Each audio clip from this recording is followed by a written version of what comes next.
জয় মা লক্ষ্মী, জয় জন। বন্ধুরা, দীপাবলির পরে একটি বিশেষ পবিত্র দিন আসে, যে দিনটাকে আমরা বলি ভাতৃ দ্বিতীয়া বা ভাইদুজ বা ভাইফোঁটা। এই যে বিশেষ দিন, এই দিনে আমরা জানি প্রথা অনুযায়ী সকল বোন তার ভাইদের উদ্দেশ্যে তাদের মঙ্গল কামনার্থে তাদের কপালে শ্বেত চন্দন, দই ইত্যাদি ফোঁটা দেয় এবং তাদের দীর্ঘায়ু কামনা করে। কিন্তু আমরা কি এই বিষয় সম্পর্কে জানি এই বিষয়টা কোথা থেকে এসেছে?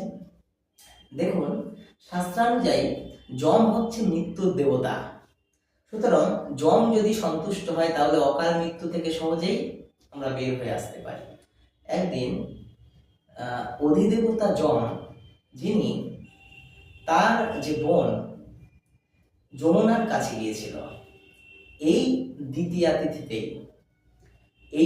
তিথিতেই যম যমুনার কাছে গিয়েছিল। সেই দিন স্নান করে নতুন বস্ত্র পরে তার বোনের কাছ থেকে, যমুনার কাছ থেকে ফোঁটা নেয় এবং খুব খুশি হয়ে যম এই দিন আশীর্বাদ করেছিল যে এই দিন, যে এই তিথিতে যে ভাইয়েরা তার বোনেদের থেকে ভাই ফোঁটা গ্রহণ করবেন তাদের অকাল মৃত্যুর যে সম্ভাবনা সেখান থেকে তারা বেরিয়ে যেতে পারবে এবং তাদের জীবনের সকল বাধা দূর হবে।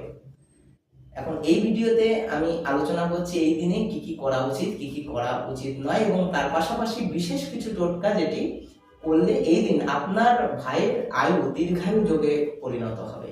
কি কি করা উচিত? দেখুন, এই দিন পরিষ্কার পরিচ্ছন্ন জামা কাপড় পরা উচিত।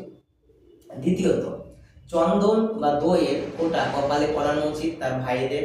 তৃতীয়ত, মিষ্টি মুখ করা উচিত উভয়ে, এবং একটি মন্ত্র যেটি সকলের উচ্চারণ করা উচিত, সেটা হচ্ছে ওম যমুনা ওই নমঃ, ওম যমুনা ওই নমঃ, ওম যমুনা ওই নমঃ। এটি 11 বার করে 3 বার জপ করতে হবে। করলে কিন্তু তার ভাইয়ের দীর্ঘায়ু যোগের জায়গাটা সুস্পষ্ট হবে।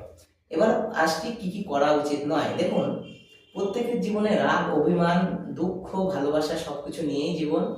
যদি কোনো বোনের বা কোনো ভাইয়ের কারোর প্রতি যদি কোনো মান সম্মান হানি বা রাগ, দুঃখ, কারোর প্রতি কোনো খারাপ লাগা থাকে, এই দিনটা ভুলে যাবেন। দ্বিতীয়ত, দুপুরের পর কখনোই ফোঁটা নেবেন না।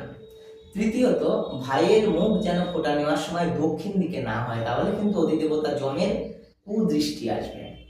এবার শেষে আসি টোটকা। কি টোটকা পালন করবেন আপনার ভাইয়ের যাতে সৌভাগ্য যোগ এবং দীর্ঘায়ু হয়?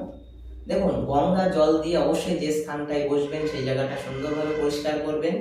দ্বিতীয়ত, ঘরে পূর্ব এবং উত্তর কোণে একটি আতপ চাল ভরা কলসি রেখে দেবেন। তাহলে কিন্তু অধিদেবতা যম এবং যমুনা উভয়ে প্রচন্ড স্বস্তি এবং শান্তি পায়।